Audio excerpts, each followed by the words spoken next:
ഈ B positive പ്രോഗ്രാമിൽ നമ്മളുടെ ജീവിതത്തിലെ വ്യത്യസ്തങ്ങളായ പ്രശ്നങ്ങൾ നമ്മൾ ഡീൽ ചെയ്യപ്പെടുന്നു. നിങ്ങളുടെ വ്യക്തിത്വത്തിൽ തന്നെ ചില കരടുകൾ ഉണ്ടെങ്കിൽ അവ നീക്കുവാനായിട്ട് എങ്ങനെ സാധിക്കാം നമ്മൾ ഒരുമിച്ച് ചിന്തിക്കുന്നു. മാത്രമല്ല നമ്മളുടെ വ്യക്തിത്വത്തെ നമ്മൾ തന്നെ മുന്നോട്ട് നയിക്കുവാനും വിജയത്തിലേക്കും പരാജയത്തിൻ്റെതായ സാഹചര്യങ്ങൾ ഒഴിവാക്കി പ്രത്യാശ നിറഞ്ഞൊരു ജീവിതത്തിലേക്കും പോകാനായിട്ട് എങ്ങനെ സാധിക്കാം നമ്മൾ ഒരുമിച്ച് ചിന്തിക്കുന്നു. R you ready for that? എല്ലാവരും ഒന്ന് എഴുന്നേറ്റിരിക്കാം. Please stand down. ഒരു ചെറിയ പ്രശ്നമുണ്ട് എഴുന്നേറ്റ് വന്നപ്പോഴേക്കും. എന്ത് പറ്റിയെന്നറിയോ? നമുക്ക് ഏകദേശം എത്ര വയസ്സുണ്ട് ഇപ്പോൾ? 18, 15, 18, 19, 20, 22, 23. ചില ആൾക്കാർക്ക് ഒരുപാട് വയസ്സുണ്ടാവും, പറയണ്ട ആരോടും. ഓക്കെ, എന്തായാലും ഈ ഒരു നമ്മളുടെ 18 വയസ്സ് ഒരു 19 വയസ്സ് നമുക്ക് ആവറേജ് എടുക്കാം. ഈ വയസ്സൊന്ന് തിരിച്ചിട്ടേ എത്ര വരും? 81. ഞാൻ സ്റ്റാൻഡപ്പ് എന്ന് പറഞ്ഞ സമയത്ത് നിങ്ങൾ എഴുന്നേറ്റു. എത്ര വയസ്സുള്ള ആൾക്കാരെ പോലെ എഴുന്നേറ്റത്? ട്രഡീഷണൽ അല്ലേ പ്രിയ കൂട്ടുകാരികളെ? സ്റ്റാൻഡപ്പ് എന്ന് പറഞ്ഞാൽ ഇറ്റ്സ് എ ട്രഡീഷണൽ വൺ. കാരണം നമുക്ക് ഇത് എത്ര കാലമായിട്ട് സ്റ്റാൻഡപ്പ് ഇടുന്ന 1ാം ക്ലാസ് മുതൽ 2ാം ക്ലാസ് മുതൽ 3ാം ക്ലാസ് മുതൽ ഈ സ്റ്റാൻഡപ്പ് പ്രോസസ്സ് നമ്മൾ കണ്ടിന്യൂ ചെയ്തുകൊണ്ടിരിക്കുന്നതാണ്. അതുകൊണ്ട് ഞാൻ നിങ്ങളോട് പറയാനായിട്ട് പോകുന്നത് സ്റ്റാൻഡപ്പ് ആയിരിക്കില്ല, മറിച്ച് ഗസ് ചെയ്യാമോ? 5 വയസ്സുള്ള കുട്ടി ഓടി നടക്കുന്നത് എങ്ങനെയാണ്? പതുക്കെയാണോ ഓടി? ഇങ്ങനെയാണ് നടക്കുക? എങ്ങനെയായിരിക്കും നടക്കുക? ചടുലതയോടു കൂടിയായിരിക്കും. അതുകൊണ്ട് ഞാൻ നിങ്ങളുടെ എല്ലാവരെയും കാൽപാദങ്ങൾക്കടിയിലായിട്ട് ഒരു സ്പ്രിങ് തരാൻ പോവുകയാണ്. കുഴപ്പമില്ലല്ലോ? ഓക്കെ, ആ സ്പ്രിങ് തന്നുകൊണ്ട് ഞാൻ നിങ്ങളോട് പറയാൻ പോകുന്നത് സ്പ്രിങ് അപ്പ് എന്നായിരിക്കും. എന്താണ്? അപ്പോൾ പ്ലീസ് ബി സീറ്റഡ്. പെട്ടെന്നിരിക്കാം, കസേര ഒടിച്ച് കളയരുത്, പെട്ടെന്നിരിക്കാം. When I say spring up എന്ന് ഞാൻ നോ okay okay when I say spring up, നിങ്ങൾ പവർഫുള്ളായിട്ട് ചാടി എഴുന്നേറ്റിട്ട് മറ്റാരുടെയും കാലിലൊന്നും ചവിട്ടാതെ അവിടെ തന്നെ ഒരു സ്പ്രിങ് പോലെ ചാടിക്കൊണ്ടിരിക്കണം. This is an activity. Are you ready? So ready? 1, 2, 3, spring up. Come on everybody. എല്ലാവരും സ്പ്രിങ് പോലെ ഒന്ന് ചാടിക്കൊണ്ടിരുന്നേ. Come on everybody. നന്നായിട്ട് ചാടിക്കുള്ളൂ, മുകളിലേക്ക് തള്ളിയിടിച്ചാൽ കുഴപ്പമില്ല. അതിൻ്റെ കൂടെ നന്നായിട്ട് ക്ലാപ്പ് ചെയ്യാമോ?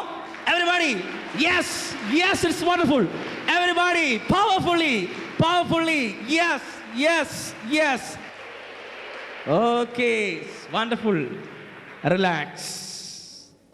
പ്രിയമുള്ള കൂട്ടുകാരികളെ, നമ്മളുടെ ജീവിതം എന്തായാലും ചില സമയത്ത് ആബ്സെന്റ് മൈൻഡായിട്ട് നമ്മൾ മാറിപ്പോകാറുണ്ട്.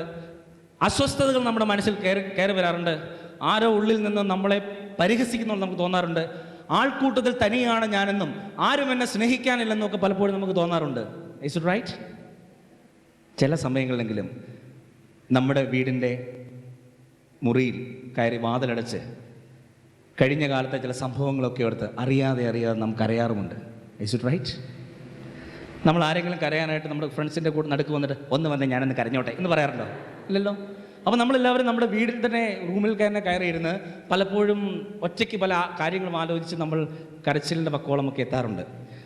അതുകൊണ്ട് തന്നെ നമ്മുടെ ഉള്ളിൻ്റെ ദുഃഖങ്ങളൊക്കെ ചില സമയത്തെങ്കിലും കുറഞ്ഞു പോകാറുണ്ട്. ഇപ്പോൾ നമ്മൾ കണ്ണീർ സീരിയലുകളും കണ്ണീർ പടങ്ങളും ഒക്കെ വിജയം നേടുന്നു. കാരണം നമ്മളുടെ ഉള്ളിലെ ചില ഭാവങ്ങളൊക്കെ സംഭവിക്കപ്പെടുന്ന പോലെ നമുക്ക് തോന്നാറുമുണ്ട്. എന്ത് തന്നെ പ്രശ്നമായിക്കോട്ടെ, നിങ്ങളുടെ മനസ്സിനെ നിങ്ങൾക്ക് വിശ്വസിക്കാം, നിങ്ങളുടെ ശക്തിയെ നിങ്ങൾക്ക് വിശ്വസിക്കാം. കാരണം the creator, the powerful God gave you the power and life. ആ ഒരു ലൈഫ് നമുക്ക്, ആ പവർ നമുക്ക് ഏത് പ്രതിസന്ധികളെയും അതിജീവിക്കാനായിട്ട് സഹായിക്കും. നിങ്ങൾ കേട്ടിട്ടുണ്ടോ, തീയിൽ കുരുത്തത് വെയിലത്ത്? നിങ്ങൾ കുരുത്തത് തീയിലാണോ? അതോ നമ്മൾ ജനിച്ചത് തന്നെ ഒരു AC ലേബർ റൂമിലാണ്, പിന്നീട് പുറത്തേക്ക് ഇറങ്ങിയത് ഒരു AC നിറഞ്ഞ ഒരു ഹോസ്പിറ്റലിലൂടെയാണ്, കയറിയത് ഒരു AC കാറിലാണ്, വീട്ടിൽ ചെന്നപ്പോൾ അവിടെയും നമ്മൾ കിടക്കേണ്ട മുറിയൊക്കെ AC ആണ്, അല്ലെങ്കിൽ ആകെ മൊത്തം മനസ്സിലാണെങ്കിലും AC ആണ്. വെയിലേറ്റിട്ടില്ലാത്ത ചില വ്യക്തികളുണ്ടാവും. എന്നാൽ തിരിച്ച് ഒരുപാട് കഷ്ടങ്ങളിലൂടെ, ബുദ്ധിമുട്ടുകളുടെ, വേദനകളിലൂടെ കടന്നു വന്നവരുണ്ടാവും. പ്രതിസന്ധികളും ജീവിതത്തിലുണ്ടാകുന്ന പ്രതിസന്ധികൾ, കഷ്ടപ്പാടുകൾ നിങ്ങൾക്കുണ്ടായിട്ടുണ്ടെങ്കിൽ നിങ്ങൾ ഭാഗ്യവതികൾ. കാരണം അപ്പോൾ മാത്രമേ നാളെ ഒരു വെയിൽ വന്നാൽ ആ വെയിലത്ത് വാടാതിരിക്കത്തക്ക രീതിയിലുള്ള ഒരു ശക്തി നമ്മൾ നിറയുകയുള്ളൂ. അതുകൊണ്ട് നമ്മളുടെ ജീവിതത്തിൽ ഉണ്ടായിട്ടുള്ള, ഇന്നലകളിൽ ഉണ്ടായിട്ടുള്ള പ്രശ്നങ്ങൾ, ബുദ്ധിമുട്ടുകളൊക്കെ എന്ത് തന്നെയാണെങ്കിലും ഇന്നിൻ്റെ യാഥാർത്ഥ്യത്തിലൂടെ നാളെയുടെ പ്രതീക്ഷകളിലേക്ക് പോകുമ്പോൾ അവയെ നമുക്ക് പരിഹരിക്കാനായിട്ട് സാധിക്കും. തീയിൽ കുരുത്തത് വെയിലത്ത് വാടില്ല എന്ന് പറയുമ്പോൾ അവിടെ അതാണ് സംഭവിക്കപ്പെടുക. കാരണം തീർച്ചയായിട്ടും ഞാൻ നിങ്ങളോട് സൂചിപ്പിക്കപ്പെട്ടതുപോലെ തന്നെ ഇന്നലകൾ, അല്ലെങ്കിൽ പാസ്റ്റ് എന്ന് പറയുന്നത് പൂർണ്ണമായിട്ടും that is an experience. Past is an experience. Future, ഭാവി എന്ന് പറയുന്നത് ഈസ് ആൻ എക്സ്പെക്റ്റേഷൻ. ഭാവി എന്ന് പറയുന്നത് നമ്മൾക്ക് വരാൻ പോകുന്ന കാര്യമാണ്, നമുക്കറിയില്ലേ, നമ്മൾ ഒരുപാട് കാര്യങ്ങൾ എക്സ്പെക്റ്റ് ചെയ്യുന്നു. But present is experiment. ഇന്നുകളുടെ യാഥാർത്ഥ്യങ്ങളുമായിട്ട് നമുക്ക് എക്സ്പെരിമെൻ്റ് ചെയ്യാനുള്ളൊരു അവസരമാണ് പ്രസൻറ്റ് എന്ന് പറയുന്നത്. ഇന്നലകളുടെ അനുഭവം നമുക്ക് വേദന നൽകിയിട്ടുണ്ടാകാം, ഇന്നലകളുടെ അനുഭവം നമുക്ക് സന്തോഷം നൽകിയിട്ടുണ്ടാകാം. എന്തായാലും ഇന്നലകൾ നമുക്ക് വലിയ നന്മകൾ സമ്മാനിച്ചിട്ടുണ്ട്, വലിയ സംവിധാനങ്ങൾ നമുക്ക് തന്നിട്ടുണ്ട്. ഞാനൊന്ന് ചോദിക്കട്ടെ, നമ്മൾക്ക് ദുഃഖമുണ്ടാകുമ്പോൾ, നമ്മുടെ മനസ്സ് വേദനിക്കുമ്പോൾ നമ്മൾ യഥാർത്ഥത്തിൽ സംഭവിക്കപ്പെടുന്നത് നമ്മളുടെ ജീവിതം എവിടെയാണ്? ഇന്നുകളിലാണോ ഇന്നലകളിലാണോ? Past gives you bitter experiences. ആ ബിറ്റർ എക്സ്പീരിയൻസിനെ കുറിച്ചുള്ള ഓർമ്മകൾ നമ്മളെ അലട്ടുന്നുണ്ടാവും. അപ്പോൾ ഇന്നലകളിലൂടെ നമ്മൾ എപ്പോഴെങ്കിലും കരയുന്നുണ്ടെങ്കിൽ, വിഷമിക്കുന്നുണ്ടെങ്കിൽ, വേദനിക്കുന്നുണ്ടെങ്കിൽ ആ ഒരു സമയം തീർച്ചയായിട്ടും റിയലൈസ് ചെയ്യുക, ഞാനിപ്പോൾ ജീവിക്കുന്നത് എവിടെയാണ്? I am living in past. Because ഇന്നലകളിലെ ചില സംഭവങ്ങൾ ഓർക്കുന്നു. ഇന്നാലും എന്നോട് ഇങ്ങനെ പെരുമാറിയില്ലോ, ഞാൻ എത്ര സ്നേഹത്തോടുകൂടിയാണ് എൻ്റെ കൂട്ടുകാരോട് ഞാൻ പെരുമാറി, ഇന്നാലും അവൾ എന്നോട് ഇങ്ങനെ പെരുമാറിയില്ലോ എന്നൊരു ചിന്ത നമ്മുടെ മനസ്സിൽ, അല്ലെ ഏതെങ്കിലുമൊക്കെ സിറ്റുവേഷൻ നമ്മുടെ ലൈഫിലുണ്ടായ പാസ്റ്റ് എക്സ്പീരിയൻസ് എന്ത് നമ്മളെ വേദനിപ്പിച്ചേക്കാം. അത് നാളുകളുടെ എക്സ്പെക്റ്റേഷനെ കുറിച്ച്, അല്ല നാളുകളെ കുറിച്ച് നമുക്ക് നല്ല എക്സ്പെക്റ്റേഷൻസ് ഉണ്ട്. പക്ഷേ ഫ്യൂച്ചർ പലപ്പോഴും നമുക്ക് ആൻസൈറ്റി നൽകുന്നുണ്ട്. നാളെ എന്താകും, ആഫ്റ്റർ ദിസ് കോഴ്സ്, അല്ലെ നാളെ എന്താകും എന്നുള്ളൊരു പ്രോസസ്സ് നമ്മളെ പലപ്പോഴും ശല്യപ്പെടുന്നുണ്ട്, വേദനിപ്പിക്കുന്നുണ്ട്. അപ്പോൾ നമ്മൾ നോർമലി ചെറുപ്പക്കാർക്കിടയിൽ രണ്ട് പ്രധാനപ്പെട്ട സംഭവങ്ങളാണ് ദുഃഖവും ഭാവിയെക്കുറിച്ചുള്ള ആൻസൈറ്റിയും. എന്നാൽ പ്രസൻറ്റ് മൊമെൻ്റ് എന്ന് പറയുന്ന പ്രോസസ്സ് ഈസ് റിയൽ. ഈ ഒരു പ്രസൻറ്റ് മൊമെൻ്റ് എന്ന് പറയുന്നത് ശൂന്യമാണ്, റിലാക്സ്ഡ് ആണ്. നമ്മൾ ബൈബിളിലൊക്കെ പോലും അന്നന്ന് വേണ്ട ആഹാരം ഇന്ന് തരണമേ എന്ന് പ്രാർത്ഥിക്കുമ്പോൾ ഓരോ ദിവസവും അതിൻ്റെതായ ക്ലേശങ്ങൾ മതി എന്ന് പറഞ്ഞ കൺസെപ്റ്റാണ് വരുന്നത്. തീർച്ചയായിട്ടും ഇന്നലകളിലെ വേദനകൾ നിങ്ങളെ അലട്ടുന്നുണ്ടെങ്കിൽ, അല്ലെങ്കിൽ നിങ്ങളുടെ മനസ്സിൽ എപ്പോഴും ഒരു ദുഃഖമാണുള്ളതെങ്കിൽ തീർച്ചയായിട്ടും മനസ്സിലാക്കാം, നിങ്ങൾ ജീവിക്കുന്നത് ഇന്നിലല്ല, മറിച്ച് എവിടെയാണ്? ഇന്നലകളിലാണ്. ഇനി നിങ്ങളിപ്പോൾ ആൻഷ്യസ് ആണെങ്കിൽ, my God, after my degree what next time, അപ്പോൾ നമ്മൾ ആവപ്പെടെ വിഷമിച്ചിരിക്കുകയാണ്. നാളുകളിലെ സംഭവത്തെക്കുറിച്ച് നമ്മൾ എപ്പോഴും ടെൻഷനാണെങ്കിൽ പുസ്തകം തുറന്നു വെച്ചേക്കുക, പരീക്ഷയ്ക്ക് വേണ്ടി പുസ്തകം തുറന്നു വെച്ചേക്കുക. പക്ഷേ പുസ്തകത്തിൽ നോക്കുമ്പോഴത്തേക്കും ഈ പരീക്ഷ മിക്കവാറും കട്ടപ്പോകാം, നമ്മൾ ഫ്ലാറ്റ് ആവും. ആഫ്റ്റർ ദിസ് എക്സാം ഞാൻ എന്ത് ചെയ്യുന്നൊരു ടെൻഷൻ ചില സമയത്ത് നമുക്കുണ്ടാകാം. ആ ഒരു ടെൻഷൻ നിങ്ങളുടെ മനസ്സിലുണ്ടെങ്കിൽ അതിനർത്ഥം തന്നെ നിങ്ങളുടെ മനസ്സ് മുഴുവനും, ചിന്തകൾ മുഴുവനും നാളുകളിലാണ്. പ്രിയമുള്ള കൂട്ടുകാരികളെ, തിരിച്ചു വരിക ഇന്നുകളിലേക്ക്. ഇന്ന് അല്ലെങ്കിൽ ഈ ഒരു സമയമാണ് റിയൽ ആയിട്ടുള്ളത്. സോ ഇന്നത്തെ ഈ ഒരു പ്രോസസ്സിലേക്ക് തിരിച്ചു വരിക. ഈ ഒരു പ്രോസസ്സ് നിങ്ങൾക്ക് വളരെ ശക്തിയുള്ള അനുഭവം നൽകും. ഇന്നലകളെ എക്സ്പീരിയൻസിലൂടെ ഇന്നുകളിൽ എക്സ്പെരിമെൻറ്റ് ചെയ്തുകൊണ്ട് നാളത്തെ എക്സ്പെക്റ്റഡ് ആയിട്ടുള്ള ലൈഫിലേക്ക് പോകുവാൻ, പോസിറ്റീവായിട്ട് പോകുവാൻ റെഡി? റെഡിയാണെങ്കിൽ ജീവിതം നമ്മളുടേതാണ്, മനസ്സ് നമ്മളുടേതാണ്, ശക്തി നമ്മളുടേതാണ്. ഈ ജീവിതം നമ്മൾ സെലിബ്രേറ്റ് ചെയ്യും. So be ready for the celebration of life, be ready for the wonderful expectation of life. ഇന്നിൻ്റെ യാഥാർത്ഥ്യങ്ങളിലൂടെ നമുക്ക് മുന്നോട്ട് പോകാനും തയ്യാറാകാം. നമുക്ക് 10 പ്രിൻസിപ്പിൾസ് ആണ് നമ്മളുടെ ഒരു എക്സലന്റ് ലൈഫിന് വേണ്ടി ആവശ്യമായിരിക്കുന്നത്. നമ്മൾ സ്വപ്നം കാണുന്നവരാകുക എന്നുള്ളതാണ് ഒന്നാമത്തെ ഏറ്റവും ഇമ്പോർട്ടൻറ്റ് പോയിന്റ്. എനിക്ക് നിങ്ങളോട് ചോദിക്കാനുള്ള ഒരു പ്രധാനപ്പെട്ട കാര്യം, നമ്മുടെ ജീവിതത്തിൽ നമ്മൾ സ്വപ്നം കാണാറുണ്ടോ? Yes or no? ഓക്കെ. മധുര സ്വപ്നങ്ങളാണോ? ഏത് തരത്തിലുള്ള സ്വപ്നങ്ങളാണ് നമ്മൾ കാണുക? എങ്ങനെ? Practical dreams. എപ്പോഴും പ്രാക്ടിക്കൽ ചെയ്തുകൊണ്ടിരിക്കുന്ന സ്വപ്നം അല്ലേ? നമ്മൾക്ക് സാധാരണ നമ്മളുടെ ജീവിതത്തിൽ ഒരു സ്വപ്നം ഉണ്ടാവുക എന്നുള്ളത് വളരെ പ്രധാനമുള്ള കാര്യമാണ്. ഇത് ലോക്കൽ സ്വപ്നത്തിൻ്റെ കാര്യമല്ല ഞാനീ പറയുന്നത്. നമുക്ക് ഒരുപാട് സ്വപ്നം, നമ്മൾ രാത്രി കിടക്കുമ്പോൾ പലപ്പോഴും സ്വപ്നം കാണാം. പക്ഷേ നമുക്ക് ചില സമയത്തൊക്കെ നമുക്ക് തോന്നാറുണ്ടാവും, ദൈവം എനിക്കൊരു സ്വപ്നം കാണാൻ പോലും സമയമില്ലല്ലോ. ചില ആൾക്കാരുണ്ട്, എനിക്കൊരു സ്വപ്നം കാണാൻ പോലും സമയമില്ലല്ലോ എന്ന് പറയാറുണ്ട്. പക്ഷേ സ്വപ്നം കാണാനായിട്ട് സമയം, നമ്മൾ തീർച്ചയായിട്ടും സ്വപ്നം കണ്ട് ആ ഒരു അവസ്ഥയിലേക്ക് വരേണ്ടവരാണ്. അപ്പോൾ സ്വപ്നത്തിലേക്ക് കടക്കുന്നതിന് മുമ്പ് എല്ലാവരും ഒന്ന് എഴുന്നേറ്റ് നിൽക്കാമോ? Please stand up. ഓക്കെ. നിങ്ങളുടെ ചില ആൾക്കാരെങ്കിലും രാവിലെ ശരിയായ രീതിയിൽ ഒരു ഫ്രഷായിട്ട് വരാൻ പറ്റാത്തതുണ്ട്. അതുകൊണ്ട് ഞാൻ എല്ലാവരും ഒന്ന് കുളിപ്പിക്കുകയാണ്. കുഴപ്പമില്ലല്ലോ. So this A rain clap. നിങ്ങൾ ചെയ്യേണ്ടത് വളരെ സിമ്പിളാണ്. നിങ്ങളുടെ ഇടത് കൈ ഉണ്ടല്ലോ, ഏതാണ് കൺഫ്യൂഷനുള്ള ആൾക്കാരുള്ളതുകൊണ്ട് നിങ്ങളൊന്ന് ചോദിച്ച് മനസ്സിലാക്കുക ആൾക്കാരോട്. ഓക്കെ, നിങ്ങളുടെ ഇടത് കൈ എടുക്കുക. നിങ്ങൾ ചില ആൾക്കാർക്ക് ഞാനിത് ചെയ്യിപ്പിച്ചിട്ടുള്ളതാണ് ചില പ്രോഗ്രാമിൽ തന്നെ. നിങ്ങൾ ഇടത് കൈയിൽ നിങ്ങളുടെ വലത് കൈയുടെ ചൂണ്ടുവിരൽ ഉപയോഗിച്ച് ഞാൻ കൗണ്ട് ചെയ്യുന്നതനുസരിച്ച് അടിക്കുക. 1 എന്ന് പറയുമ്പോൾ ഒരു വിരൽ കൊണ്ട് സാവധാനം അടിക്കുക. 2 എന്ന് പറയുമ്പോൾ 2, 3, 4 അങ്ങനെ പോകും. നോ പറഞ്ഞിട്ട് മതി. So R you ready? നിങ്ങളുടെ പഞ്ച് കളയരുത്. ആരും റെഡി? യെസ്. കാരണം നമ്മൾ എപ്പോഴും അലൈവ് ആൻഡ് അലേർട്ട് ആയിട്ടിരിക്കേണ്ടത് അത്യാവശ്യമാണ്. So be ready for the exercise. Okay, 1. എല്ലാവരും കൈകളിൽ നടിച്ചുകൊണ്ടിരുന്നവർ എല്ലാവരും ഇടത് കൈയിൽ വലത് കൈയുടെ ഒരു വിരൽ കൊണ്ട്. 2. Experience rain. 3. Experience rain. 4.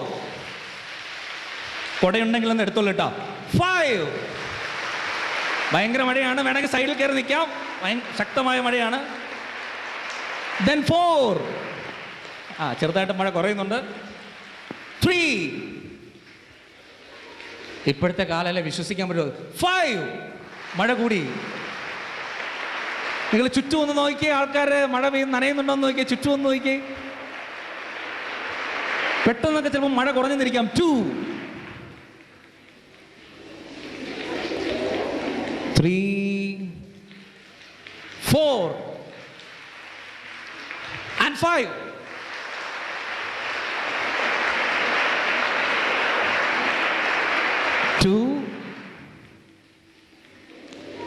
സൈഡിൽ നിന്നൊക്കെ ഇറങ്ങിക്കുള്ളൂ കേട്ടോ. കോടയൊക്കെ മടക്കാം. 1. ഇനി നടക്കാമല്ലോ, നമുക്ക് പ്രശ്നമില്ലല്ലോ. അപ്പം അങ്ങനെ ഉണ്ടിരുന്നു കേട്ടോ. Thank you very much. Okay, നിങ്ങൾ നന്നായിട്ട് എക്സർസൈസ് കൊണ്ട് നിങ്ങൾക്ക് നിങ്ങളെ തന്നെ അഭിനന്ദിക്കാം. നമ്മൾ വേറെ ലോകത്തിലാരും അഭിനന്ദിച്ചില്ലെങ്കിൽ നമ്മൾ നമ്മളെ തന്നെ അഭിനന്ദിക്കും. ഈ കൊള്ളാടെ എന്നൊക്കെ നമ്മൾ സ്വയം പറയണം. Okay, congratulation. സ്വയം കൊടുക്കുക. So you did A wonderful exercise. നമ്മളെ പലപ്പോഴും ചില സമയത്ത് ചെയ്യേണ്ടി വന്നേക്കാം. ഞാൻ പറഞ്ഞു വന്നത് ഈ സ്വപ്നത്തെക്കുറിച്ചാണ്. ഈ സ്വപ്നത്തിൻ്റെ പ്രോസസ്സ് തന്നെ പൂർണ്ണമായിട്ടും നമുക്ക് 2 തരത്തിലുള്ള സ്വപ്നങ്ങളുണ്ട്. പ്രധാനമായിട്ടും 2 തരത്തിലുള്ള സ്വപ്നങ്ങളുണ്ട്. ഈ സ്വപ്നത്തിൻ്റെ സൈക്കോളജിക്കൽ പോയിന്റിൽ 2 തരത്തിലുള്ള മാനസികാവസ്ഥകൾ നമ്മളെ പലപ്പോഴും വലയം ചെയ്യാറുണ്ട്. The first principle is suffering hero principle. You can write down suffering hero principle. പലപ്പോഴും നമ്മളെ അലട്ടാറുണ്ട്. ഇത് വളരെ സിമ്പിളാണ്. ഞാൻ ആദ്യം നിങ്ങളോട് പറഞ്ഞ പോലെ തന്നെ നിങ്ങളുടെ ഉള്ളിൽ എപ്പോഴും ഒരു ദുഃഖസാഗരം അരയടിച്ചുകൊണ്ടിരിക്കുകയാണ്. നിങ്ങളെപ്പോൾ കാണുന്ന സ്വപ്നവും ദുഃഖം നിറഞ്ഞതാകാം. ആ സ്വപ്നത്തിലെ നായിക നിങ്ങളുടെ കൂട്ടുകാരിയാണോ? ആണോ? അല്ല. പിന്നെ ആരായിരിക്കും? നമ്മൾ തന്നെ. സിനിമയിലോ സീരിയലിലോ അവസരം കിട്ടിയില്ല, സ്വന്തമായിട്ട് നമ്മൾ നിർമ്മിച്ച് നമ്മൾ സംവിധാനം ചെയ്ത് നമ്മൾ തന്നെ ഇട്ട് കാണുന്ന സിനിമ അല്ലേ? നമ്മൾ തന്നെ സംവിധാനം ചെയ്ത് നമ്മൾ തന്നെ കാണുന്നു. ഈ ഒരു സീരിയലിൽ അല്ലെ സിനിമയിൽ നിങ്ങൾ തന്നെയായിരിക്കും നായിക. ലോകത്തിലുള്ള എല്ലാ ആൾക്കാരും എന്നെ വേദനിപ്പിക്കുന്നു, ആരും എന്നെ മനസ്സിലാക്കുന്നില്ല, ആൾക്കൂട്ടത്തിൽ ഞാൻ തനിയെ, എനിക്ക് എൻ്റെ ജീവിതത്തിൽ മുന്നോട്ട് കൊണ്ടുപോകാൻ യാതൊരു സാധ്യതയുമില്ല എന്നൊരു ആശയം നമ്മൾ പലപ്പോഴും മനസ്സിൽ വരാറുണ്ട്. അപ്പോൾ നമ്മൾ ഏതെങ്കിലും ഒരു ഒതുങ്ങിയ മൂലയിലേക്ക് പോകും. വീട്ടിൽ തന്നെ, ഒരു വീടിൻ്റെ സൈഡിൽ തന്നെ ആ ഒരു ഒതുങ്ങിയ മൂലയിൽ പോയിരുന്ന് നമ്മൾ ഈ ഒരു സ്വപ്നത്തിൻ്റെ പ്രോസസ്സ് പലപ്പോഴും കണ്ടിന്യൂ ചെയ്യുകയായിരിക്കും. അപ്പോൾ നമ്മുടെ മനസ്സിലേക്ക് വരുന്ന പല ചിന്തകളും നമ്മളെ പലപ്പോഴും അലോസരപ്പെടുത്തുന്നുണ്ടാകാം. ഈ ചിന്തകൾ നമ്മളുടെ കണ്ണുകളെ ഈർന്നണിയിച്ചേക്കാം. കണ്ണീർ സീരിയൽ കാണുമ്പോൾ ഉള്ളതിനേക്കാൾ കൂടുതലുള്ള ഒരു ദുഃഖം നമ്മളുടെ കണ്ണുകളിലൂടെ വരും. അറിയാതെ കണ്ണ് നിറഞ്ഞു പോയെന്നിരിക്കാം. ഈ കണ്ണ് നിറഞ്ഞു പോകുന്ന അവസ്ഥയിൽ നമ്മൾ ഒരുപാട്, ആ സമയത്തായിരിക്കും ഒരു പാട്ട് വരുന്നത്, മാനസ മൈനേ വരൂ. ഈ മാനസമൈന പാട്ടൊക്കെ കേൾക്കുമ്പോഴത്തേക്ക് പെട്ടെന്ന് നമ്മളുടെ ദുഃഖം അണപൊട്ടി വീഴുകയാണ്. അപ്പോൾ അറിയാതെ നമ്മൾ കരഞ്ഞു പോകും. അല്ലെങ്കിലും ഈ ലോകത്തിൽ ആരും എന്നെ സ്നേഹിക്കുന്നില്ല. എനിക്കറിയാം, ഞാനൊരു ഇത്ര ഡിഗ്രി സ്റ്റുഡൻ്റ് ആയിട്ട് പോലും ഇപ്പോഴും എൻ്റെ വീട്ടിൽ എന്നെ അംഗീകരിക്കുന്നില്ല. ഒരു മീൻകറി വിളമ്പിയിട്ടുണ്ടെങ്കിൽ എൻ്റെ ആങ്ങള, അവൻ അനിയൻ, അവൻ എടുക്കണം, എന്നാലും ഒരു മീൻ കഷ്ണം എനിക്ക് കൊടുത്താലോ, വലിയ മീൻ കഷ്ണം എപ്പോഴും എൻ്റെ അമ്മയാണ്. അങ്ങനെ ഒരു കാര്യം. മറ്റ് എവിടെയെങ്കിലും ചെന്ന് കഴിഞ്ഞാലും എന്നെ ആൾക്കാർ അംഗീകരിക്കുന്നില്ല. സ്റ്റേജിൽ കയറി നിന്നാൽ അല്ലെങ്കിൽ സ്റ്റേജിൽ കയറണമെന്ന് എനിക്ക് ആഗ്രഹമാണ്, പക്ഷേ പലപ്പോഴും എനിക്ക് കയറിയിരിക്കും മുട്ടുകൂട്ടിയിരിക്കും. അതുകൊണ്ട് ഈ ജീവിതം എനിക്ക് വളരെ പ്രയാസം നിറഞ്ഞാകുന്നു. അങ്ങനെയുള്ള രീതി പല പല ചിന്തകൾ നമുക്ക് മനസ്സിലേക്ക് വരുന്നു. ആ ചിന്തകൾ നമ്മുടെ മനസ്സിലേക്ക് വരികയും ആ ചിന്തകൾക്കനുസൃതമായിട്ടുള്ള ഒരു ഫീലിങ്ങിലൂടെ നമുക്ക് ദുഃഖഗാനങ്ങൾ കേൾക്കുകയും ദുഃഖമായിരിക്കുന്ന അവസ്ഥയിൽ തുടരാനും വലിയൊരു താല്പര്യമുണ്ട്. സഫറിങ് ഹീറോ എന്ന പ്രിൻസിപ്പിൾ ഇതിൻ്റെ പിന്നിൽ പ്രവർത്തിക്കുന്നു. സൈക്കോളജിക്കൽ, മനഃശാസ്ത്രപരമായിട്ട് സഫറിങ് ഹീറോ പ്രിൻസിപ്പിൾ ഇതിൻ്റെ പിന്നിൽ പ്രവർത്തിക്കുന്നുണ്ട്. ഈ സഫറിങ് ഹീറോ പ്രിൻസിപ്പിൾ അനുസരിച്ച് ഞാൻ പറഞ്ഞു വന്നതുപോലെ തന്നെ ലോകത്തിലുള്ള എല്ലാവരും എന്നെ ക്രൂശിക്കുന്നുവെന്നും ആരും എന്നെ സ്നേഹിക്കുന്നില്ലെന്നും, nobody understands me, nobody loving me, loves me എന്ന് പറഞ്ഞ കൺസെപ്റ്റിലേക്ക് പലപ്പോഴും നമ്മളുടെ മനസ്സങ്ങോട്ട് പോകും. അങ്ങനെയൊക്കെ ഇരിക്കുമ്പോഴത്തേക്ക് പെട്ടെന്ന് ചെറിയ ഇമ്പൾസ് വന്നിട്ടുണ്ട്, എന്തിനാ ജീവിക്കുന്നത്, ചത്തുകളയും. അങ്ങനെ ചാകാനായിട്ട് ഒരു കുളത്തിൻ്റെ കരയിലേക്ക് പോകും. കുളത്തിൻ്റെ കരയിൽ നിന്ന് താഴോട്ട് നോക്കിയപ്പോഴായിരുന്നു നീർക്കോലി പാമ്പുണ്ട്, കടിച്ചാൽ എന്നാ ചെയ്യും. അപ്പോൾ അതുകൊണ്ട് നമ്മൾ ചാടില്ല. എന്നാൽ ട്രെയിൻ പാളത്തിലൂടെ പോകാമെന്ന് വെച്ച് കഴിയുമ്പോഴത്തേക്കും ഇപ്പോഴത്തെ ട്രെയിനൊക്കെ കയറി കഴിയുമ്പോഴത്തേക്ക് പിന്നെ മരിച്ചു കിടക്കുന്ന കാണുമ്പോൾ ഒരു ഭംഗിയില്ലല്ലോ, തലയൊന്ന് ഓടൽ വരെ. അപ്പോൾ അത് നമ്മൾ ക്യാൻസൽ ചെയ്യും. ഇന്നിപ്പോൾ ഒരു വീട്ടിൽ തന്നെ ഫാനിൽ കയറൊക്കെ കെട്ടിയിട്ട് അങ്ങ് ചത്ത് കളയാന്ന് വിചാരിച്ചു കഴിഞ്ഞാൽ എനിക്കിതിന് വേറൊരു പ്രശ്നമുണ്ട്, ഇടയ്ക്ക് ഷോക്ക് അടിച്ചാലോ അതൊരു പ്രശ്നം. 2 ഫാനിങ് താഴോട്ട് പോകുന്നാലോ എൻ്റെ എല്ലൊടിഞ്ഞാലോ, ലൈക്ക് ദാറ്റ്. അങ്ങനെയൊക്കെയുള്ള ചില ചിന്തകൾ വന്നുകൊണ്ടൊക്കെയാണ് ചില സമയത്തൊക്കെ നമ്മളിവിടെ. എനിവേ, ഞാൻ ഈ പറഞ്ഞതൊക്കെ ഞാൻ തമാശയായിട്ട് പറഞ്ഞെങ്കിൽ പോലും ഒരുപാട് ആളുകൾ ജീവിതത്തിൽ നിന്ന് ഒളിച്ചോടി പോകുന്നതൊക്കെ ഈ സഫറിങ് ഹീറോ പ്രിൻസിപ്പിളിനനുസരിച്ചുള്ള ചില ചിന്തകൾ മാറിയിട്ട് സന്തോഷിക്കുന്ന കൂട്ടുകാരുടെ കൂടെ ആകുവാനായിട്ട് നമ്മൾ ശ്രദ്ധിക്കേണ്ടത് ആവശ്യമാണ്. അങ്ങനെ ശ്രദ്ധിക്കുമ്പോൾ നമ്മുടെ ഉള്ളിലും പതിയെ പതിയെ സന്തോഷമാണ്. മുല്ലപ്പൂമ്പടി ഏറ്റുകിടക്കും, ഒന്നും ഉറക്കെ പറയാമോ? മുല്ലപ്പൂമ്പടി ഏറ്റുകിടക്കും. അതിന് വേറൊരു പാട്ടുകൂടി ഉണ്ട്, കൗണ്ടർ. ഇതാണ് ഇമ്പോർട്ടൻറ്റ്. ചാണകമേറ്റ് കിടക്കുന്നൊരു റോസിനുമുണ്ട് ഒരു ചെറുനാറ്റം. ചാണകം നല്ലതാണ്, റോസും നല്ലതാണ്, പക്ഷേ ചാണകമേറ്റ് കിടക്കുന്ന ഒരു റോസിനുമുണ്ട് ഒരു ചെറുനാറ്റം. അപ്പോൾ നിങ്ങൾ ദുഃഖിക്കുന്ന ആൾക്കാരുടെ കൂടെ മാത്രം നമ്മൾ ഈ ക്ലാസ്സിൽ ഏറ്റവും ദുഃഖിക്കുന്നില്ല, നമുക്കൊന്നിച്ചിരുന്ന് കരയാം വാ എന്ന് പറഞ്ഞ് നമ്മൾ സാധാരണ കോളേജിൽ ക്ലാസ് റൂമിലൊക്കെ ഇരുന്ന് കരയുന്നുണ്ടെങ്കിൽ, ദുഃഖിക്കുന്നുണ്ടെങ്കിൽ, നമ്മളൊരു ദുഃഖസാഗരമാണ് കൊടുക്കുകയും നമ്മുടെ കൊച്ചൊരു ഗ്രൂപ്പ് ഫോം ചെയ്യപ്പെടുകയും ആ ഗ്രൂപ്പിലൂടെ നമ്മൾ ഇന്ന് ദുഃഖത്തിൻ്റെതായ കഥകൾ പറയും, ദുഃഖത്തിൻ്റെതായ സിനിമകൾ കാണും, ദുഃഖത്തിൻ്റെതായ തമാശകൾ പറയും, അങ്ങനെ മൊത്തം ദുഃഖിച്ചിരിക്കും. അവരൊക്കെ സന്തോഷിക്കുന്നു. എന്ത് കണ്ടിട്ടാണ് അവ സന്തോഷിക്കുന്നത് എന്ന് നമ്മളറിയാതെ പറയുകയൊക്കെ ചെയ്യുന്ന തലത്തിലേക്ക് പോകും. അതൊരു principal. Second point is conquering hero. Conquering hero ഇത് നമ്മളുടെ മറ്റൊരു സ്വപ്നം വരുന്നതാണ്. ഇത് സാധാരണ സ്വപ്നങ്ങളാണ് ഞാൻ പറയുന്നത് ഇവിടെ, നമ്മൾ സാധാരണ ചിന്തിക്കുന്ന തരത്തിൽ. ഈ കോൺകറിങ് ഹീറോ പ്രിൻസിപ്പിൾ ആക്ച്വലി ഇതൊരു പോസിറ്റീവ് സൈഡ് തന്നെയാണ്. എങ്കിൽ പോലും ഇത് നമ്മുടെ വീട്ടിൽ സാധാരണ ദിവാസ്വപ്നത്തിൽ കടന്നു പോകാറുണ്ട്.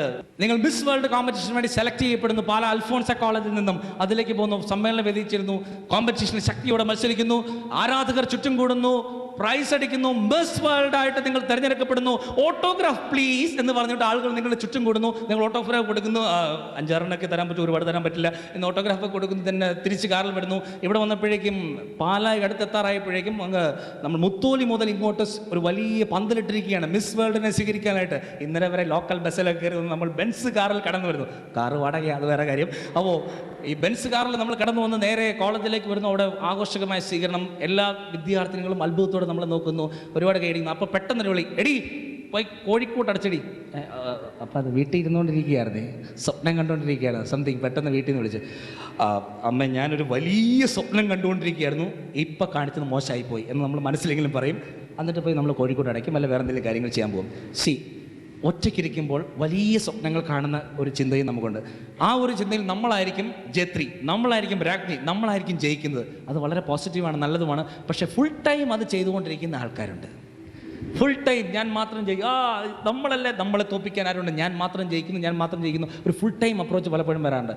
ഞാൻ ഈ ഒരു ഡ്രീമും അവിടെ നിൽക്കുന്നു. അപ്പോൾ ഹാവ് എ ഡ്രീം എന്ന് പറയുന്നിടത്തെ കൺസെപ്റ്റിൽ ഈ ഒരു 2 ഡ്രീമും അല്ല ഞാൻ ഉദ്ദേശിക്കുന്നത്. മറിച്ച് നാളെ എന്തായി മാറണം എന്നതിനെക്കുറിച്ച് വ്യക്തമായ ഒരു ലക്ഷ്യബോധം നമുക്കുണ്ടാകേണ്ടിയിരുന്നു. ഗ്രീസിലെ തെരുവിലൂടെ ദിയോഗണസ് എന്ന പേരായ ഒരു തത്വജ്ഞാനി പുറകോട്ട് നടന്നു. അപ്പോൾ ആളുകൾ ചുറ്റും ചേർന്ന് ചോദിച്ചു, എന്താണ് ദിയോഗണസ്, താങ്കൾ എന്താണ് പുറകോട്ട് നടക്കുന്നത്, താങ്കൾക്ക് മുന്നോട്ട് നടന്നുകൂടെ? അപ്പോൾ ദിയോഗണസ് അവിടെ നിന്നിട്ട് അവരോട് ചോദിച്ചു, ഞാൻ പുറകോട്ട് നടക്കുന്നത് നിങ്ങൾക്ക് ബുദ്ധിമുട്ടാകുന്നു അല്ലേ, പക്ഷേ നിങ്ങൾ പുറകോട്ട് ജീവിക്കുന്നു, ഞാൻ പുറകോട്ട് നടക്കുന്നതാണോ നിങ്ങൾ പുറകോട്ട് ജീവിക്കുന്നതാണോ, ഏതാണ് കൂടുതൽ മെച്ചം? പ്രിയമുള്ള കൂട്ടുകാരികളെ, നമ്മൾ സ്വപ്നങ്ങളില്ലാതെ ജീവിതത്തിൽ അലസരായി പോകുന്നുണ്ടെങ്കിൽ എങ്ങോട്ട് പോകണം എന്നുള്ളതിനെക്കുറിച്ചും എന്തായി മാറണം എന്നുള്ളതിനെക്കുറിച്ചും വ്യക്തമായ ഉദ്ദേശമില്ലാതെ മുന്നോട്ട് പോകാൻ പറ്റാതെ നമ്മൾ ഇരിക്കുന്നുണ്ടെങ്കിൽ നമ്മൾ നമ്മുടെ മനസ്സിൻ്റെ കപ്പാസിറ്റിയെ, നമ്മുടെ മനസ്സിൻ്റെ ശക്തിയെ നമ്മൾ നഷ്ടപ്പെടുത്തുകയാണ്. അതുകൊണ്ട് കൃത്യമായൊരു സ്വപ്നം, കൃത്യമായൊരു ഫോക്കസ് നമുക്ക് ഉണ്ടാകേണ്ടതുണ്ട്. ആ സ്വപ്നം നമ്മളുടെ ജീവിതത്തെ മുന്നോട്ട് നയിക്കേണ്ടതുണ്ട്. ആ സ്വപ്നം നമ്മളെ ശക്തിയിലേക്ക് എത്തിക്കേണ്ടതുണ്ട്. ഒരു ക്വസ്റ്റ്യൻ ഞാൻ നിങ്ങളോട് ചോദിക്കട്ടെ. വിമാനം ആദ്യമായിട്ട് പറന്നത് എവിടെയാണ്? നമ്മുടെ എയ്റോപ്ലെയിനില്ലേ, വെച്ച് വാണിഫ വിമാനമല്ല, എന്തായാലും കുഴപ്പമില്ല. വിമാനം ആദ്യമായിട്ട് പറന്നത് എവിടെയാണ്? ഏത് രാജ്യം? ഇന്ത്യയിലാ? പറക്കും. അമേരിക്കയിലാ? എവിടെയാണ് പറന്നത് ആദ്യം? Okay, anybody can stand up and say എവിടെയാണ് പറന്നത്? ആകാശത്ത്. ഈ അഭിപ്രായത്തോട് യോജിക്കുന്നവരെന്ന് കൈ ഉയർത്തിക്ക്. വിമാനം പറന്ന് ആദ്യമായിട്ട് പറഞ്ഞ ആകാശം. അല്ല, അഭിപ്രായം തെറ്റാന്നല്ലേ പറഞ്ഞത്? നിങ്ങൾ യോജിക്കുന്നുണ്ടെങ്കിൽ, കാരണം നിങ്ങളുടെ മറുപടി ഉണ്ടെങ്കിൽ ആകാശത്താണെന്ന് ഉള്ളവരത്ത് കൈ ഉയർത്തിക്കും. ആകാശത്താണോ അമേരിക്കയിലാണോ? ഇത് മാത്രമേ എനിക്ക് അറിയേണ്ടുള്ളൂ. ഒന്ന് ഉള്ളവരൊന്ന് കൈ ഉയർത്തിക്കോളൂ. ആകാശത്താണെന്നുള്ള കുറേയധികം ആൾക്കാരുണ്ടല്ലോ. കൊള്ളാം, നിങ്ങൾ പറഞ്ഞത് കറക്റ്റാണ്. പക്ഷെ വേറൊരു ഉത്തരവും കൂടി ഇതിനിടയ്ക്ക് വന്നു. എവിടെയാണ്? മനസ്സിലാണ് ആദ്യം പറഞ്ഞത്. മനസ്സിലാണ് ആദ്യം പറഞ്ഞത്. അതുകൊണ്ട് നമ്മളുടെ ജീവിതത്തിൽ എന്തായി മാറണമെന്ന് നിങ്ങൾ ആഗ്രഹിക്കുന്നുണ്ടെങ്കിൽ, എന്തുമായി മാറണമെങ്കിൽ നമുക്ക് സാധിക്കും. മനുഷ്യൻ വിഭാവനം ചെയ്യുന്നത് എന്തും അവന് നേടിയെടുക്കുവാൻ സാധിക്കും. Do you believe in your self? Do you believe in your self? If yes you can achieve anything. നമ്മുടെ എവറസ്റ്റ് കൊടുമുടി കീഴടക്കിയ ആളുകൾ ആരൊക്കെയാണ്? Tenzing and Hillary. ടെൻസിംഗ് ഏത് നാട്ടുകാരനാണ്? എവിടെയാണ്? കേരളീന. ഓക്കെ. ഹിലാരി ബിൽ ക്ലിൻ്റൻ്റെ അല്ലല്ലേ? ഓക്കെ. എവറസ്റ്റ് കീഴടക്കിയ ടെൻസിംഗ് ആൻഡ് ഹിലാരി പലതവണ, ഒറ്റത്തവണ ആദ്യ തവണ കൊണ്ട് ശ്രമിച്ചിട്ടല്ല അവർ കീഴടക്കിയത്. പലതവണ പരിശ്രമിച്ചിട്ടും ആ മല കയറുവാനായിട്ട് അവർക്ക് സാധിച്ചില്ല. ഒരു തവണ വളരെ ശക്തമായ മഞ്ഞിടിച്ചൽ മൂലം ശ്രമം ഉപേക്ഷിച്ച് തിരിച്ചു വന്ന ഹിലാരി, ടെൻസിംഗ് ഹിലാരിയും നിൽപ്പുണ്ട്, തിരിഞ്ഞ് എവറസ്റ്റിനെ നോക്കിക്കൊണ്ട് പറഞ്ഞു, ഹേ എവറസ്റ്റ്, നീ എന്നെ വീണ്ടും തോൽപ്പിച്ചു. പക്ഷെ ഒന്ന് നീ മനസ്സിലാക്കിക്കൊള്ളുക, നിനക്കിനിയും വളരാനാവില്ല, പക്ഷേ എനിക്ക് ഇനിയും വളരാനാവും. ഞാൻ തിരിച്ചു വരും, നിന്നെ പരാജയപ്പെടുത്തും. നമുക്ക് ഹിലാരിക്കൊരു കൈയടി കൊടുക്കാം. Because that's words is only for you and me. Hey Everest, നിനക്കിനി വളരാനാവില്ല, പക്ഷേ എനിക്ക് വളരാനാകും. ഞാൻ തിരിച്ചു വരും, നിന്നെ പരാജയപ്പെടുത്തും. ഈ രീതിയിൽ നമ്മളുടെ മനസ്സിലുണ്ടാകുന്ന എല്ലാ പ്രശ്നങ്ങളോടും നമുക്ക് പറയാൻ പറ്റും, ഹേ പ്രശ്നമേ, നീ ഒരു പ്രശ്നമല്ല, എനിക്ക് നിന്നെ ഞാൻ പരാജയപ്പെടുത്തും എന്ന് നമുക്ക് പറയാനായിട്ട് സാധിക്കും. അതിന് നമ്മളുടെ ഈ സ്വപ്നം നമ്മളെ തീർച്ചയായിട്ടും സഹായിക്കും. ഈ സ്വപ്നത്തിലൂടെ നമ്മൾ അടുത്ത പോയിന്റിലേക്ക് പോകുമ്പോൾ ഡെഫിനറ്റായിട്ടും സെറ്റ് എ ഗോൾ, ഒരു കൃത്യമായിട്ടൊരു ലക്ഷ്യം നമ്മൾ സെറ്റ് ചെയ്യണം. ഈ സ്വപ്നത്തിൻ്റെ അടിസ്ഥാനത്തിൽ കൃത്യമായ ഒരു ഗോളിലേക്ക്, കൃത്യമായൊരു മിഷനിലേക്ക്, കൃത്യമായൊരു പ്രോസസ്സിലേക്ക് നമ്മൾ സെറ്റ് ചെയ്യപ്പെടാനുണ്ട്. ആ ഒരു പ്രോസസ്സ് നമ്മൾ സെറ്റ് ചെയ്യപ്പെടേണ്ടതും അതിൻ്റെ ഒരു നമ്മൾ എങ്ങോട്ടാണ് പോകേണ്ടതെന്നുള്ളതിൻ്റെ കൃത്യമായ പ്രോസസ്സ് ഉണ്ടെങ്കിൽ മാത്രമേ നമുക്ക് പോകാനുമാകും. അതിൽ തന്നെ 3 തരത്തിലുള്ള ഗോളുകളാണുള്ളത്. ഒന്നാമത്തേത് ഇമ്മീഡിയറ്റ് ഗോൾസ്. ഇമ്മീഡിയറ്റ് ഗോൾസ് എന്ന് പറഞ്ഞാൽ നമുക്ക് ഇപ്പോൾ അർജൻറ്റായിട്ട് പൂർത്തീകരിക്കേണ്ട കാര്യം എന്താണ്? നിങ്ങൾ നാളെ ഒരു ജോലിക്ക് ഇൻ്റർവ്യൂവിന് പോകേണ്ടതാണോ? അതോ ഈ വരുന്ന എക്സാമിനേഷനിൽ മികച്ച മാർക്കോട് കൂടി വിജയിക്കുക എന്നുള്ളതാണ്? ഏതാണ്? എക്സാമിനേഷൻ വിജയിക്കുക എന്നുള്ളതാണ്.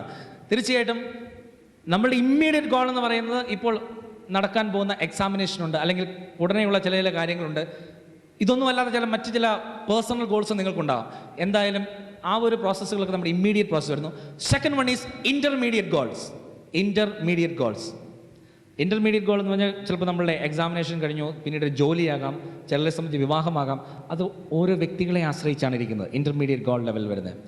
Then the third one is final goal. Final goal തീർച്ചയായിട്ടും നിങ്ങൾ ഡ്രീമിൽ കണ്ടതുപോലെ ഒരു നാൾ ഞാൻ ആയിത്തീരും, ഈ ഒരു തലത്തിലേക്ക് എത്തിച്ചേരും എന്ന് നിങ്ങളുടെ മനസ്സിലൂടെ നിങ്ങൾക്ക് പറയാൻ പറ്റുമെങ്കിൽ ആ പറഞ്ഞ തലത്തിലേക്ക് എത്തുന്ന ആ ഒരു ഗോളിൻ്റെ തലത്തിലേക്ക് എത്തുമ്പോഴാണ് നമ്മുടെ ഒരു ഫൈനൽ ഗോൾ നമുക്ക് പൂർത്തീകരിക്കാൻ പറ്റുക.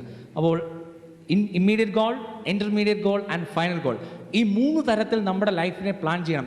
ജീവിതത്തിൽ എന്തായി മാറണമെന്ന് ആഗ്രഹിക്കാതെ എങ്ങോട്ടെങ്കിലും പോകാൻ പറ്റും. നിങ്ങൾക്ക് നിങ്ങളുടെ ഈ പൊസിഷനിൽ നിന്നും, നിങ്ങളുടെ ഈ സ്ഥലത്ത് നിന്നും കോട്ടയത്തേക്ക് ബസ്സിൽ പോകണമെങ്കിൽ നിങ്ങൾ എറണാകുളത്തേക്ക് ടിക്കറ്റ് എടുത്താൽ പറ്റുമോ? ചില ആൾക്കാരുണ്ട് ബസ്സിൽ കയറുന്നത്, എറണാകുളത്തേക്ക് പോകുന്ന ബസ്സിൽ കയറിയിട്ട് ചേട്ടാ ഒരു കോട്ടയം എന്ന് പലപ്പോഴും പറയാറുണ്ട്. അത് കുഴപ്പമില്ല, അത് സാധാരണ ചിലപ്പോൾ അബദ്ധം പറ്റുന്നത്. അങ്ങനെ എല്ലാ ദിവസവും അബദ്ധം പറ്റാതിരുന്നാൽ മതി. പക്ഷേ ജീവിതത്തോട് നമ്മൾ പുറംതിരിഞ്ഞ് നിന്നിട്ട് മുന്നോട്ട് പോകണമെന്ന് പറയാനായിട്ട് പറ്റില്ല. അതുകൊണ്ട് നമ്മളുടെ ജീവിതത്തിൽ കൃത്യമായ രീതിയിലുള്ള ഒരു ഗോൾ സെറ്റ് ചെയ്തിട്ട് ആ ഗോളിലേക്ക് പോകാനുള്ളൊരു ആഗ്രഹം നമുക്കുണ്ടാവണം. അടുത്തൊരു വിഷ്വലിലേക്ക് ശ്രദ്ധിക്കുക. ആ വിഷ്വലിലെ ആശയം അത് വളരെ ശക്തമായൊരു മത്സരം, ഒരു വ്യക്തിയുടെ ചില നിശ്ചയദാർഢ്യത്തിലൂടെ പോകപ്പെടുന്ന ചില പ്രോസസ്സാണ് അത്. ആ ഒരു ക്ലിപ്പിംഗ് നിങ്ങൾക്ക് ഏത് രീതിയിലാണ് നിങ്ങളുടെ മനസ്സിലേക്ക് പതിയപ്പെടുന്നത് നമുക്ക് നോക്കാം. Anyway, watch the screen, the film clippings.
Car ഓടിക്കണമെന്നോ ബൈക്ക് ഓടിക്കണമെന്നോ അല്ല പറഞ്ഞത്. ബട്ട് നമ്മൾ കണ്ടു കാണും, വളരെ വേഗത്തിൽ മുന്നോട്ട് ഓടിക്കൊണ്ടിരുന്ന 2 കാറുകൾക്കിടയിലൂടെ ഒരു വ്യക്തി പ്രതിസന്ധികൾ ചുറ്റും ഇങ്ങനെ അലട്ടുന്നുണ്ട്, അതിന് മുന്നിലേക്ക് കടക്കാനായിട്ട് ശ്രമിക്കുന്നു. വളരെ ആവേശത്തോടു കൂടിയാണ് അദ്ദേഹത്തെ മത്സരം. എന്ത് അപകടവും സംഭവിക്കാം. പക്ഷേ ബൈക്ക് റേസിംഗ് അല്ലെങ്കിൽ കാർ റേസിംഗിൽ തൽപരരായ വ്യക്തികളുടെ ജീവിതവുമായിട്ട് ബന്ധപ്പെട്ട് നോക്കുമ്പോൾ എങ്ങനെയും മുന്നിലെത്തുക, ഏത് വിധത്തിലും ശക്തിയോട് ശ്രമിച്ച് മുന്നേറുക എന്നുള്ള ശൈലി അതിലുണ്ട്. അതിൽ തന്നെ അപകടങ്ങൾ ചുറ്റുമുണ്ടാകാം. അപകടങ്ങൾ ഉണ്ടെങ്കിലും ശക്തിയോട് മുന്നേറി പോകുന്ന ജീവിത സാഹചര്യം ഉണ്ടെങ്കിലും പ്രിയമുള്ള കൂട്ടുകാരികളെ, ദിസ് എ കോമ്പറ്റേറ്റീവ് വേൾഡിൽ നമ്മളുടെ കൊച്ചു കഴിവുകൾ നമ്മളെ താഴോട്ട് തളർത്തി വിട്ടേക്കാം. എങ്കിൽ പോലും അതിനെതിരെ പ്രതിരോധിച്ചുകൊണ്ട് മുന്നോട്ട് പോകാനുള്ള വലിയൊരു ആവേശം നമ്മളുടെ സിരകളിലേക്ക് സ്വാംശീകരിച്ചു കഴിഞ്ഞാൽ വിജയത്തിലേക്ക് ഒരു പടക്കുതിരയെ പോലെ പോകുവാനായിട്ട് നമുക്ക് സാധിക്കും. കാരണം സ്വപ്നമുണ്ടായിരുന്നു കൊണ്ടാണ് അവർ ആ പ്രൊഫഷനിലെത്തിയത്. ആ പ്രൊഫഷനിലൂടെ അവർ കൃത്യമായ ഗോളുകൾ സെറ്റ് ചെയ്ത് അവരുടെ പ്രൊഫഷൻ മുന്നേറി. നമ്മൾ ആ പ്രൊഫഷനിലല്ലായിരിക്കാം, പക്ഷെ നമ്മളുടെ പ്രൊഫഷനിൽ നമ്മുടെ സിരകളിലേക്ക് ശക്തി പകരപ്പെടട്ടെ. നമ്മുടെ സിരകളിലേക്ക് ശക്തി പകർന്നുകൊണ്ട് നമ്മളുടെ സ്വപ്നങ്ങൾ എന്താണെങ്കിലും ആ സ്വപ്നം സാറ്റിസ്ഫൈ ചെയ്യപ്പെടാവുന്ന രീതിയിൽ ഗോളുകൾ റെഡിയാക്കി ആ ഗോളുകളിലേക്ക് മുന്നോട്ട് പോകുവാനായിട്ട് നമുക്ക് തയ്യാറാകാം. ഈ പ്രോഗ്രാമിനെ കുറിച്ചുള്ള നിങ്ങളുടെ നിർദ്ദേശങ്ങളും അഭിപ്രായങ്ങളും ഞങ്ങളെ എഴുതി അറിയിക്കുക. ഞങ്ങളുടെ വിലാസം: the producer, B positive, Shalom television, Peruvannamuzhi PO, Kozhikode. Pin 673528. Phone 0496 266 2077 266 3078.